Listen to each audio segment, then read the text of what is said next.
pendidikan, Mbak. Ya. Guru, TU, dia satu formasinya ada, dia ada 3-4 orang. Satu yang terakomodir, yang 3 ini nanti kita usulkan formasinya. Tapi dia sudah lulus. Tapi dia ini sudah lulus, dia sudah lulus, sudah ikut tes. Tinggal kalau nanti formasinya udah kita usulkan disetujui Menpan, maka dia otomatis masuk ke situ ya. Enggak perlu tes. Iya Pak, betul Bu. Ini kan yang sisanya itu akan menjadi paruh waktu Bu. Tapi untuk paruh waktu itu kan belum ada petunjuk teknisnya Bu ya. Seperti apa? Sudah ada Pak. Memang, nanti oh sudah ada. Iya. sudah ada Pak. Jadi Pak B, kalau dilaftarkan lagi 7.000 untuk gelombang kedua berarti Iya, 11.000. Kalau 7.000 itu adalah tambahan ya, bukan Tambahan. bukan 7.000 dari 4.000. Bukan Pak, tambahan Pak. Tapi juga kan 11.000. sesuai formasi juga mungkin belum semua Pak itu Pak. Tidak akan semua diterima kan Pak untuk P3 ke tahap 2 sesuai dengan formasinya Pak. Diterima Pak. Jadi gini, kita punya komitmen sepanjang dia mendaftar dan ikut seleksi itu diterima Pak, dan sepanjang mempunyai data di BKN. Nah, tinggal nanti formasinya, misalnya Bapak formasinya sekarang mengajukan ke kita 4.000, kemudian Bapak nambah lagi 7.000 jadi 11.000 gitu ya Pak ya. Nah, 11.000 itu menjadi PPK penuh waktu. Tapi yang 12.000 sisanya ya untuk bisa jadi PPK paruh waktu. Kalau tadi kan penuh waktu yang itu karena kita kasih. Nah, itu Pak. Boleh bertanya yang terkait ini tapi agak berbeda Pak Menteri, boleh Pak? Enggak, tapi itu hubungannya urusan ini ya. Iya Pak, iya Pak. Ini kami itu juga terkait dengan P3K ini Bu. P3K ini dianggapnya bagi pendaftar itu adalah sama persis dengan PNS, tetapi tidak menerima pensiun Bu. Jadi yang diterima pun mereka protes dengan tunjangan kinerja yang tidak sama dengan level yang sama gitu Bu. Nah, kami kan menyesuaikan dengan kapasitas fiskal kami, Bu. Jadi, tidak sama persis dengan PNS yang menerima tukin, Bu. Itu gimana ya, Bu? Ya, jadi kalau tukin dan sebagainya tentunya Pak disesuaikan dengan kemampuan di yang diatur oleh pemerintah pusat itu adalah gajinya Pak. Tapi tukin dan sebagainya tentunya disesuaikan, kan tidak berbeda Pak tiap instansi pemerintah. Betul, gitu. Bu. Ya. Ya, ya TPP. Jadi maaf Bu, jadi sudah betul ya Bu yang kami lakukan. Jadi kami tidak perlu artinya mereka karena kurang paham kan Bu ya itu dia. Jadi betul, mereka tuh menuntut yang sama Bu, itu aja Bu. Ya, ya. Ya Bu. Jadi baik, jadi yang penting sebetulnya ini ada kejelasan status Pak, karena di Undang-Undang ASN kan tidak mengenal lagi nama lain selain PNS dan P3K. Jadi kita sebetulnya Pak yang betul itu adalah yang sudah kemarin yang kita sesuai dengan Bapak yang formasikan gitu ya. Tetapi ini yang kenapa kita membuka kembali itu kan karena mengurangi gejolak Pak. Ini akan rame banget begitu karena Bapak aja di atas 23.000 itu gitu ya. Nah, kita sebetulnya mau membantu dari Pemda supaya tidak terjadi gejolak begitu. Baik Bu. Jadi Pak Menteri izin Pak, kami akan menjadikan paruh waktu sisanya Pak. Ya, Bapak harus cepat mengambil langkah. Ya. Kalau seandainya nggak jelas, saran saya Bapak kirim tim kepada Kemenpan RB ya, supaya bisa minta pendampingan mungkin untuk menyelesaikan permasalahan di situ. Kami juga siap dari Kemendagri ya, koordinasi dengan Pak Tomsi, Pak Sekjen, nanti kita kirim dari Dirjen Oda dan Karo Kepegawaian untuk membantu di Jawa Barat supaya nanti jangan sampai sudah tutup tanggal 15 Bapak nanti akan rame-rame 12.000 mendemo ke situ. Terima kasih Pak Gubernur, terima kasih banyak pertanyaannya. Tentunya fokus kami untuk penyelesaian ini adalah yang terdata di data pangkalan data BKN Pak ya. Jadi nanti tentunya ini tadi ada Bapak menanyakan yang sudah P3 yang terdaftar di data BKN, kemudian daftar CPNS. Nah, nanti kita akan selesaikan Pak itu karena itu dalam sistemnya itu sudah terkunci sekarang. Jadi tidak perlu khawatir yang sudah terdaftar di dalam data BKN CPN di data BKN ya P3K tenaga terdaftar di BKN, kemudian mengikuti tes CPNS, nanti kita akan selesaikan. Jadi tidak perlu khawatir Pak itu. Jadi kan memang diperbolehkan dia mendaftar CPNS kalau memang memenuhi syarat begitu ya. Jadi tunggu karena kan ini sistem ini kan belum selesai nih Pak, lagi di perhitungan, sedang konsolidasi data gitu. Jadi kita nggak bisa ambil ada yang masih SKB dan lain sebagainya gitu. Tapi sepanjang yang bersangkutan itu masuk ke dalam data di pangkalan data BKN, insya Allah nanti kita bisa diproses. Nah, sisanya Pak yang Bapak belum masuk tadi sebagaimana disampaikan Pak Mendagri, dioptimalkan untuk segera daftarkan begitu ya untuk yang tahap 2. Ini sudah ada perpanjangan sudah 2 kali Pak, mungkin mudah-mudahan waktu 1 minggu sudah cukup ya Pak. Nanti kalau tambah terus ini nanti kita nggak selesai Pak. Sebetulnya dengan 1,3 yang kemarin sudah mendaftar, tugasnya kami sebenarnya sudah selesai karena itu sesuai dengan yang diusulkan, tetapi tentunya kami tetap akan membuka. Nah, jadi nanti yang nanti kita tidak pasti fokus kepada yang 1,7. Sementara itu yang bisa kami jawab Pak Mendagri. Terima kasih. Ya. Terima kasih Bu Rini. Jadi Pak Ansat, ini saya yang minta kepada Bu Menpan, Bu, perpanjanglah Bu, kalau bisa kita Zoom meeting hari Rabu, perpanjang seminggu lagi. Sebetulnya sudah ditutup Pak. Dari tanggal 31 Desember sudah ditutup. Dan beliau sudah melakukan berapa kali Zoom meeting. Tadi mungkin Pak Ansat nggak hadir. Yang hadir mungkin diwakilkan. Ya, karena Bu ini mungkin ibu-ibu mungkin itu kan. Kalau Pak Mendagri hadir gitu kan. Nah, jadi mungkin yang hadir saat itu rapat nggak ngelapor ke Bapak gitu. Ini saya yakin banyak di daerah seperti itu. Ya, tahulah kesibukannya kepala daerah. Saya pernah jadi Kapolda juga 2 kali. Ya. Jadi Kapolres tahu kesibukan itu banyak, jadi banyak kegiatan-kegiatan instansi lain diwakili, belum lagi turun ke lapangan. Jadi akhirnya yang begini-begini nggak menjadi atensi khusus gitu.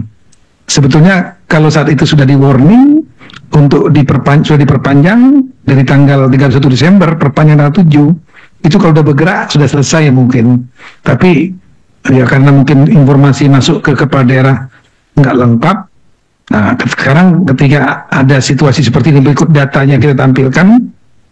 Jadi perhatian. Nah, tolong sudah diperpanjang 1 minggu. Mohon kalau bisa maksimal. Ini memang problem bukan hanya di Kepri Pak. Kalau masalah demografi, teman-teman di Maluku juga, ya, semua mungkin akan kesulitan juga daerah kepulauan. Apalagi yang daerah Papua juga nggak gampang. Tapi ini maksimalkan aja seminggu ini dulu untuk menyelesaikan sehingga bisa cepat dilaksanakan seleksi dan cepat untuk diselesaikan. Karena perintah undang-undang itu sebetulnya harus selesai 31 Desember. Ini kita sudah agak sesuai keluar sebetulnya dari perintah undang-undang. Cuma perintah undang-undang itu nggak ada sanksinya, itu aja. Nah, kemudian tadi mengenai apakah mungkin nanti ada yang setelah tanggal 23 Oktober ada kebijakan untuk ikut juga seleksi. Kita mau menyelesaikan hanya yang 1,7 dari base dasar tahun 2022. Oktober 2003 sudah ada perintah untuk stop. Kalau masih ada ngerekrutmen, berarti jawabannya 1, tidak tahu kalau ada undang-undang itu melarang, ya, atau memang mau melanggar. Ya. Jadi kalau seandainya kita sampaikan, ya nanti kita akan carikan solusi lagi ke depan, kita akan buka lagi. Itulah persoalan berulang-ulang yang terjadi di daerah. Jadi begitu terjadi pergantian pejabat kepala daerah, rekrut baru, tim sukses, pejabat A.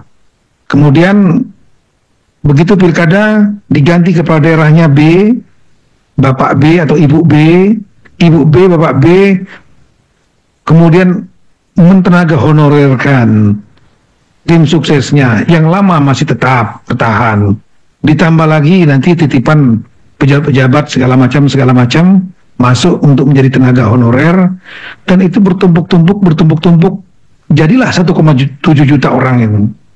Kalau dia tenaga skill, fine. Seperti nakes tadi, tenaga kesehatan guru, penyuluh pertanian. Meskipun saya juga sebagai bapaknya Satpol PP dan Damkar juga sudah curhat, Bu, Damkar sama ini apa Satpol PP. Sepanjang dia sudah ada data di 2022, tolong didaftarkan. Jadi basis datanya saat ini kita rapat menyelesaikan yang 2022 itu 1,7. Yang kebijakan dari pemerintah pusat, mereka jangan dianggurkan. Kira-kira begitu. Karena dianggurkan akan menimbulkan masalah. Kita saja udah mengurangi pengangguran, kok malah menimbulkan pengangguran baru. Kira begitu. Nah, kalau itu berhubungan dengan masalah budget, anggaran, memang kasihan daerah-daerah yang sudah terlanjur terlalu banyak honorer yang, terutama honorer administrasi, ya, yang nggak punya skill. Ya, untuk mengakalinya ya seperti itu. Bukan dimasukkan di belanja pegawai, tapi dimasukkan di belanja barang dan jasa. Seperti yang disampaikan tadi oleh Sekda Provinsi Jawa Timur. Ini beliau ini orang keuangan, paham, ngerti cara masuknya di belanja barang dan jasa. Tapi statusnya bukan lagi tenaga honorer. Statusnya itu setelah seleksi nanti sudah menjadi P3K kontrak.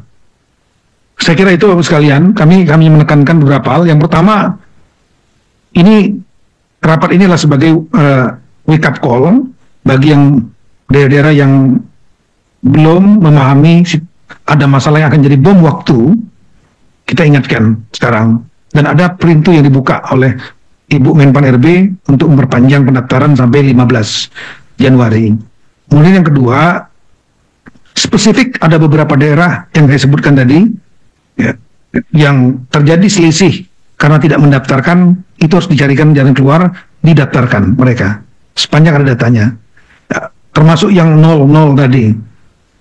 Yang sudah punya komitmen tadi sudah untuk mendaftarkan, saya ucapkan terima kasih. Karena masalah lulus atau enggak itu nomor 2. Tapi bapak dan ibu-ibu sebagai bapaknya mereka, ibunya mereka sudah daftarkan saja, udah syukur. Kemudian yang kedua, anggaran tetap disiapkan untuk mereka, ya, dalam APBD untuk yang mereka honorer itu yang nanti akan diangkat mungkin lulus, ya, tetap disiapkan, entah dia nanti dengan full time ataupun pada waktu, itu nomor 2. Yang penting statusnya ada sebagai tenaga P3 ASN P3K kontrak, ya, mereka statusnya jelas dan mereka kemudian disiapkan anggaran dari APBD karena pegawai-pegawai daerah dibayar oleh APBD. Nah, supaya APBD-nya tidak melampaui ke 30%, salah satu caranya adalah dengan masuk di nomenklatur belanja barang dan jasa, ya. Ini yang berikutnya lagi, tolong tidak lakukan lagi rekrutmen tenaga honorer, karena itulah perintah undang-undang nomor 20 2003 pasal 66. Ini kami tampilkan. Ya, terakhir, coaching klinik nanti tolong ditunjuk pejabat-pejabat yang menangani masalah ini di daerah untuk mengikuti coaching klinik, mungkin per Zoom ya, tanggal 9 dan 10, kemudian dilanjutkan lagi 13 sampai dengan 15 Januari 2025, jam 15 sampai jam 20 malam. Nanti ada petugas teknis dari Kemenpan RB, Badan Pegawai Negara, dan Kemendagri yang akan memberikan coaching, dan saya minta tolong dilakukan 2 arah sehingga bisa terjadi dialog, karena mungkin ada permasalahan-permasalahan yang spesifik yang hari ini kita nggak sempat sentuh karena keterbatasan waktu. Saya kira itu Bapak sekalian, harapan kita mudah-mudahan permasalahan 1,7 juta honorer yang sudah terdata ini dapat diselesaikan sambil kita mencari solusi untuk permasalahan-permasalahan di luar itu yang berkaitan dengan kepegawaian termasuk honorer. Terima kasih atas waktu Bapak sekalian. Mudah-mudahan dengan upaya kita, keseriusan kita, ya, inilah pahala bagi kita karena menyangkut masalah nasib kehidupan jutaan orang. Sekian, terima kasih. Wassalamualaikum warahmatullahi wabarakatuh. Tuhan berkati kita semua.